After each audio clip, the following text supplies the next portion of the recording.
Benzene की वो special reactions हैं जो किसी कंपटीशन एग्जाम में सबसे ज़्यादा पूछी जाती हैं और बहुत इंपॉर्टेंट रिएक्शंस हैं। जितनी भी फिनॉल की इम्पोर्टेंट रिएक्शन है वो सब इस माइंड मैप के अंदर हैं। बस इस माइंड मैप को समझने में जितना टाइम लगेगा उतना टाइम ही लगेगा, लेकिन जैसे ही तुम इस माइंड मैप को समझ लोगे, अपनी कॉपी बना लोगे और एक बार देखोगे, सारी रिएक्शन पलक झपकते याद हो जाएंगी। लेकिन जितनी देर तक तुम इसको देखोगे, जितनी देर तक तुम समझोगे, उसको बहुत कंसंट्रेट होकर देखना, क्योंकि अगर यहाँ तुमने कंसंट्रेशन ब्रेक कर दी ना तो फिर तुम्हें ये बहुत कठिन लगने लगेगा। मैं मानता हूँ कि केमिस्ट्री में रिएक्शंस याद करना रियली में थोड़ा टफ होता है। मैं केमिस्ट्री, फिजिक्स, मैथ टीच करता हूँ, मैं कह सकता हूँ कि हाँ यार, केमिकल रिएक्शंस थोड़ा याद करना टफ होता है। तो जो कठिन काम होते हैं उनको भी आसान बनाया जा सकता है, इसलिए मैंने हेल्प ली है रिएक्शंस याद करने के लिए माइंड मैप की। अभी तो मैं बिल्कुल बहुत अजीब सा लग रहा होगा, लेकिन जैसे ही तुम पता इसको समझ लोगे ना तो मैं हर एक चीज़ बहुत अच्छे से समझ में आएगी। तो चलो शुरुआत करते हैं इस तरीके से कि जब हम फिनॉल की रिएक्शन करते हैं किससे, सोडियम से, तो वो हमें कंपाउंड देखने को मिलता है जिसका नाम होता है सोडियम फेनॉक्साइड। देखो यहाँ H की जगह Na आ गया है। अब देखो सोडियम फेनॉक्साइड जो है, इसकी रिएक्शन करो तुम किससे, कार्बन डाइऑक्साइड से। टेम्परेचर कितना होना चाहिए, 400 केल्विन तक का, और एटमॉस्फेरिक प्रेशर होगी 6 से लेकर 7 के बीच में। जब तुम इसकी रिएक्शंस करोगे तो कंपाउंड बनेगा तुम्हारे सामने ए। इसको हम लोग बोलते हैं फिनाइल सोडियम कार्बोनेट। क्या बोलते हैं, फिनाइल सोडियम कार्बोनेट, सिंपल सा इसका नाम है। इसका क्या होता है, रीअरेंजमेंट हो जाता है। तो रीअरेंजमेंट जब हमें देखने को मिलता है तो देखो सुनो, बहुत इस चीज़ को बहुत ध्यान से देखना कि यहाँ बेसिकली H होगा कि नहीं होगा। तो ये सोच लो कि जब रीअरेंजमेंट होने वाला है तो ए वाला पार्ट यहाँ आ रहा है और ए वाला H यहाँ जा रहा है, तो ये देखो OH आ गया, ये वाला पार्ट आ गया है। यहाँ तक कोई दिक्कत, कोई समस्या मेरे हिसाब से तो नहीं होनी चाहिए। फिर तुम इसकी रिएक्शंस कराओ किससे, मतलब H2 में कराओ, मतलब कौन सा H+, मतलब कोई भी जो वो एसिड जो H+ रिलीज़ करते हो उसकी प्रेजेंस में तुम रिएक्शंस कराओगे तो तुम्हें कंपाउंड देखने को मिल जाएगा सैलिसिलिक एसिड। ये सैलिसिलिक एसिड बहुत इंपॉर्टेंट है मेडिसिन की फील्ड में। वैसे अगर इसका IUPAC नेम लिखना चाहें तो देखो इसका नाम लिखते हैं 2-हाइड्रोऑक्सी बेंजोइक एसिड, या फिर इसको जनरली नाम से जानते हैं सैलिसिलिक एसिड। सैलिसिलिक एसिड बनाने का एक दूसरा प्रोसेस भी है, वो हम लोग बाद में देखेंगे। लेकिन देखो हमने यहाँ से लेकर जो यहाँ तक पढ़ा है ना, इसको हम लोग बोलते हैं कोलवेस रिएक्शंस। तो अगर तुमसे कोई पूछ ले कोलवेस रिएक्शन क्या होती है, तो बेसिकली सोडियम फेनॉक्साइड की रिएक्शन होती है कार्बन डाइऑक्साइड से, तो कंपाउंड हमें देखने को मिलता है सैलिसिलिक एसिड। कन्फर्म, हाँ। अब सैलिसिलिक एसिड के साथ बहुत कुछ इंपॉर्टेंट रिएक्शंस हैं। देखो अगर तुम इसकी सैलिसिलिक एसिड की रिएक्शंस कर दे तो तुम किसके साथ, CH3CO2O के साथ, जिसे बोलते हैं एसिटिक एनहाइड्राइड। क्या बोलते हैं, एसिटिक एनहाइड्राइड। किसकी प्रेजेंस में, कंसंट्रेटेड H2SO4 की प्रेजेंस में। तो जो तुम्हें कंपाउंड देखने को मिलता है वो देखने को मिलता है एस्पिरिन। एस्पिरिन का जो यूज़ होता है वो कहाँ यूज़ होता है, वो होता है मतलब बुखार कम करने में और एज अ पेन किलर। तो इस चीज़ को याद रख लो कि इसका कहाँ यूज़ होता है।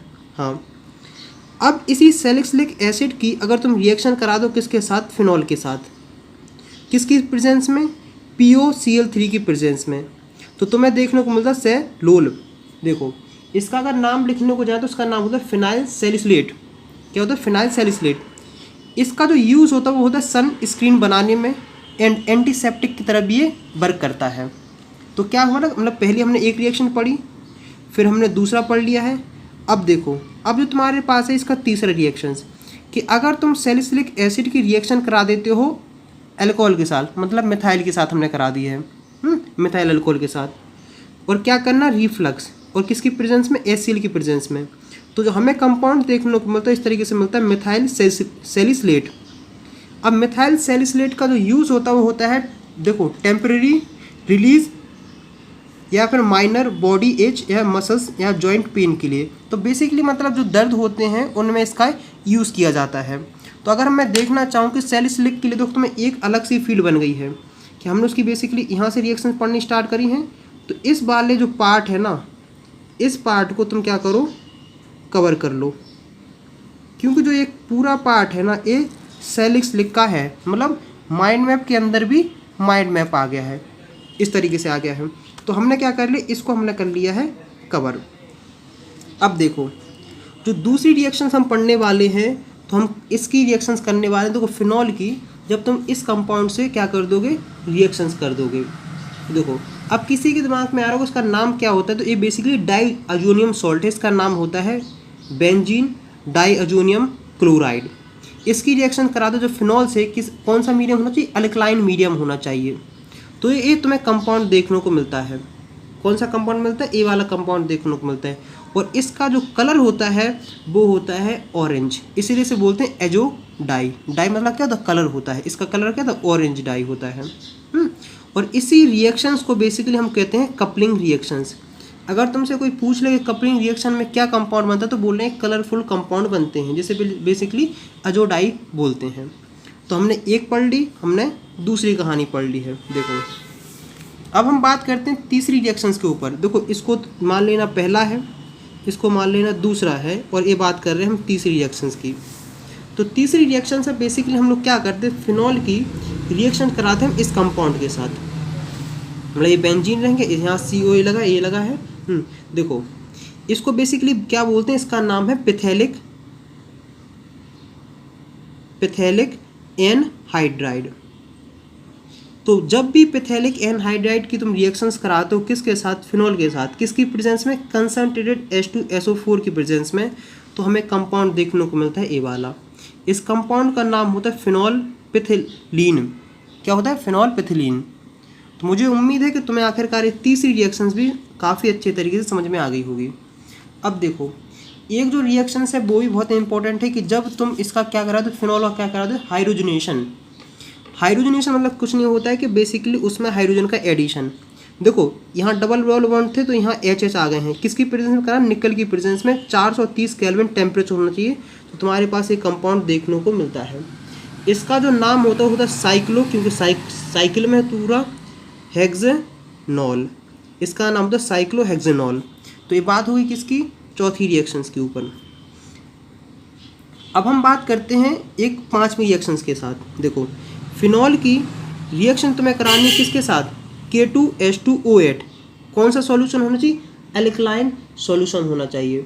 तो जो हमें देखने को मिलता है, तो हम देखो अगर कोई पूछे कि इसका नाम क्या होता है, तो बेसिकली इसका नाम होता है पोटेशियम पर सल्फेट। पोटेशियम पर सल्फेट, पोटेशियम पर सल्फेट से रिएक्शंस कराओ किसकी, फिनॉल की, तो हमें कंपाउंड देखने को मिलते हैं दो। एक कैटेकॉल बनता है, एक क्यूनॉल बनता है, मतलब ऑर्थो पे, और ये है पैरा पे।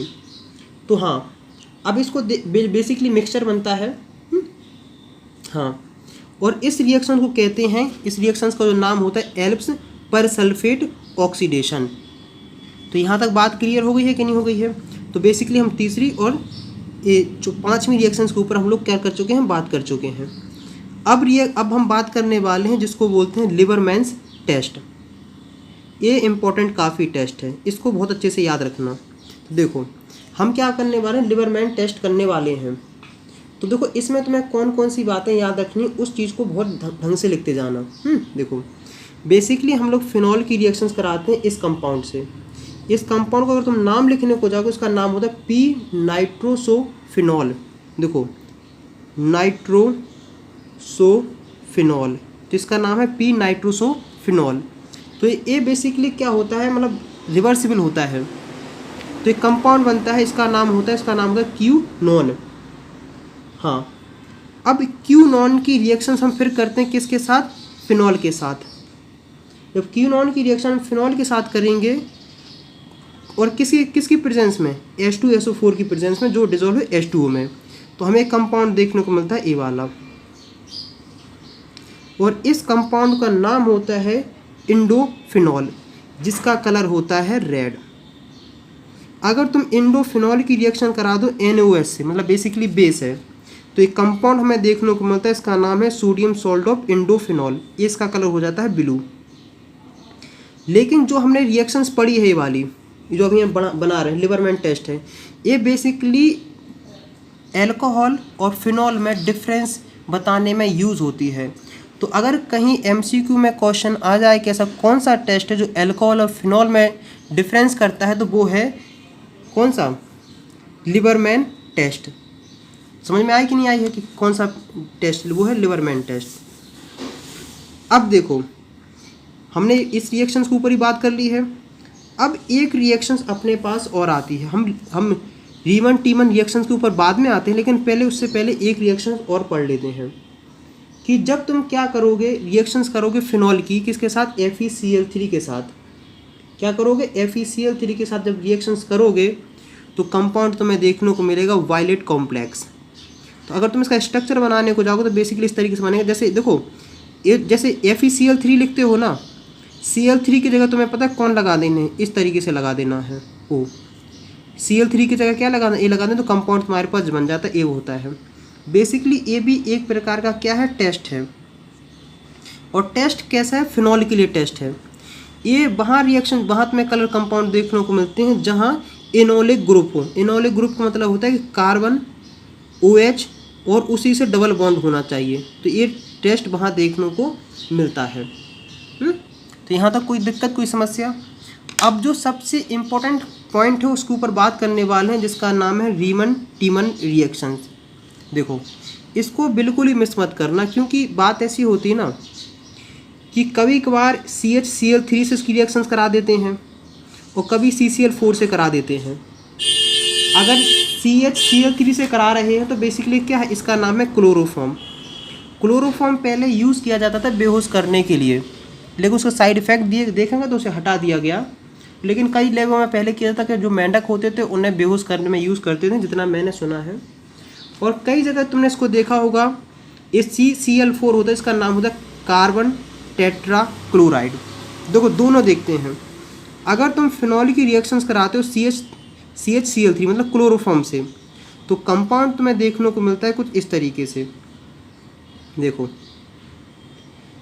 यहाँ ONA आ जाएगा। देखो इसको बहुत ध्यान से देखना। हाँ, इसके अंदर तुम्हें कुछ कंडीशंस भी याद रखनी है कि आखिरकार CHCl3 तो कर रहे हैं, लेकिन तुम्हें कंडीशन जो याद रखनी है वो रखनी है कि NaOH की प्रेजेंस में और 340 केल्विन टेम्परेचर होना चाहिए। तो जो कंपाउंड देखने को मिलता है हमें इस तरीके से मिल जाता है कि देखो जहाँ फिनॉल में H लगा था वहाँ Na आ जाता है, और बाकी जो इसका जो पार्ट है ना, जो CHCl2 जो वाला पार्ट है ना, वो इसके यहाँ लग जाता है ऑर्थो पोजीशन पे। तो जो कंपाउंड तुम्हें इस तरीके से देखने को मिलता है। अगर देखो सुनो, जो कंपाउंड बना है इसकी रिएक्शंस तुम करा दो फिर से NaOH से, मतलब जो तुम्हारे पास कंपाउंड बना है इसकी रिएक्शन करा दो NaOH से, तो हमें कंपाउंड देखने को मिलता है कुछ तरीके से। मतलब जहाँ Cl थे ना, Cl हैं, वहाँ आ जाते हैं OH ग्रुप। लेकिन ये वाला कंपाउंड होता है अनस्टेबल होता है, तो क्या कर लेता है, इससे इस कंपाउंड में कन्वर्ट हो जाता है। ये जब इसमें कन्वर्ट हो जाता है तो फिर इसकी हम रिएक्शन कराते हैं किससे, डाइल्यूट HCl से। और डाइल्यूट HCl से कराते तो हमें कंपाउंड मिलता है जिसका नाम होता है सैलिसिलेट एल्डिहाइड। तो बेसिकली ये रहा तुम्हारे पास एल्डिहाइड। इस रिएक्शन से पता क्या हुआ, Na हटा है, H आया है। तो यहाँ तक कोई दिक्कत, कोई समस्या। अब देखो हम दूसरी तरफ बात करते हैं, लेकिन अगर कहीं पूछ लिया जाए कि इसमें जो इलेक्ट्रोफाइल है वो कौन है, तो वो है CCl2, जिसको बोलते हैं डाइक्लोरोकार्बीन। ये पूछा जा सकता है कि आखिर का जो रीमन टीमन रिएक्शंस है उसमें इलेक्ट्रोफाइल कौन है, तो उसका नाम है डाइक्लोरोकार्बीन। तो देखो अगर तुम रिएक्शंस करने वाले हो CCl4 से, मतलब कार्बन टेट्रा क्लोराइड से, तो वही यूज़ है कि इसका जो हम यूज़ करने वालों के NaOH की प्रेजेंस में रिएक्शंस करानी है। तो NaOH की रिएक्शन में प्रेजेंस कराओगे तो बेसिकली यहाँ ON आ जाएगा, इस जगह CCl3 आ जाएगा। तो बेसिकली लगभग कुछ इसी जैसा अभी तक चल रहा है। फिर इसकी रिएक्शन तुम NaOH से करा दोगे, जैसे इसमें भी NaOH से कराई थी, तो वही काम हो जाएगा। क्या हो जाएगा कि देखो कि जहाँ ये वाले पार्ट थे ना, Cl क्लोरीन था, उसको हटा के OH ग्रुप आ जाएगा। इसमें भी कुछ ऐसे ही हुआ है कि जहाँ Cl2 थे ना, वहाँ OH ग्रुप आ जाते हैं। फिर क्या होता है कि ये वाला कंपाउंड होता है अनस्टेबल, तो इसमें कन्वर्ट हो जाता है। बस देखो इसमें और इसमें थोड़ा फ़र्क है। देखो यहाँ कार्बोक्सिलिक वाला पार्ट आ रहा है, यहाँ आ रहा है एल्डिहाइड वाला पार्ट, बस यहाँ से थोड़ा याद रखने वाली बात है। हाँ, फिर क्या होते हैं कि इसकी रिएक्शन कराते हैं डाइल्यूट HCl से, डाइल्यूट HCl से इसकी भी ये कराते हैं और यहाँ भी कराते हैं, दोनों में बिल्कुल एक सा है। बस इस पॉइंट पे याद रखना कि इस पॉइंट पे क्या कंपाउंड में देखने को मिल रहा है। फिर देखो डाइल्यूट HCl से कराते हैं तो यहाँ बनता है सैलिसिलिक एसिड, और जबकि यहाँ बनता है सैलिसिलिक एल्डिहाइड। यहाँ एल्डिहाइड का फॉर्मेशन हो रहा है, यहाँ हो रहा है एसिड का फॉर्मेशन। तो जैसे तुम एसिड बन जाएगा सैलिसिलिक एसिड, तो बेसिकली ये प्रोसेस वही रहा है। मतलब ये हम कह सकते हैं कि अगर तुम इस कंपाउंड की रिएक्शंस करा दोगे तो तुम्हारे पास ये कंपाउंड आएगा सैलिसिलिक एसिड। तो सैलिसिलिक एसिड कर दिया, फिर वही पूरा कहानी स्टार्ट हो जाए कि एस्पिरिन बनेगा, सेलुलोज बनेगा, मिथाइल सैलिसिलेट बनेगा। लेकिन मैंने बता दिया कि तुम्हारे पास दो रिएक्शंस हैं जिसकी हेल्प से तुम सैलिसिलिक एसिड बना सकते हो। ये भी किसी कंपटीशन एग्जाम में पूछा जा सकता है, MCQ में पूछा जा सकता है कि सैलिसिलिक एसिड बनाने के कौन कौन से हैं, जैसे दे दिया जाएगा कॉल्विस रिएक्शंस। मतलब जो एग्जाम्पल देखो, सैलिसिलिक एसिड बहुत इंपॉर्टेंट है, तो इस हम कॉल्विस से भी बना सकते हैं और रीमन टीमन से भी बना सकते हैं। तो मुझे उम्मीद है कि इतनी सिंपल सी बात तुम्हें समझ में आ गई होगी। कोई दिक्कत, कोई समस्या है, एक बार इसे दोबारा देख लो। अगर जहाँ से माइंड में बनाना नहीं आया हो उसको रिवर्स करके देख लेना, बना लेना।